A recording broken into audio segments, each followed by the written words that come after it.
মদিনাতে বনু মাখজুমিয়া গোত্রের এক নারী চুরিতে ধরা পড়ল। সবাই বলতেছে, ইয়া রাসূলুল্লাহ, এই মহিলাটা অনেক বড় বংশের মেয়ে, আপনি মাফ করে দেন, আপনি হাত কেটে দিয়েন না। চুরি করলে কি করতে হয় জানেন না বোধহয় নিয়মটা, না? হ্যাঁ, ফাকতাউ আইদিয়াহুমা, the government, the authority should cut down his right hand.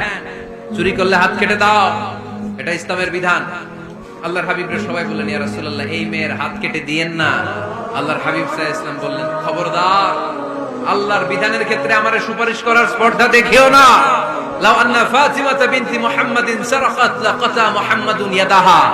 মাখজুমিয়া গোত্রের মেয়ে কেন, আমার কলিজার টুকরা নয়নের পুটলি ফাতেমাও যদি চুরি করে, ফাতেমার হাত কেটে দিতে আমি 1 সেকেন্ডও দেরি করব না। কারণ এটা আল্লাহর আইন, বিধান সবার জন্য সমান। অন্যায় করলে ঠেলাওয়ালা দিন মজুর, তার ছেলে অন্যায় করলে যে আইন, এমপির ছেলে অন্যায় করলে একই আইন। চিল্লায় বলেন ঠিক কিনা? আইন সবার জন্য সমান।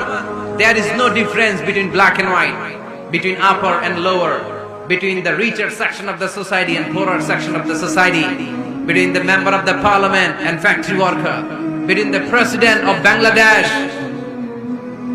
and the rickshaw puller.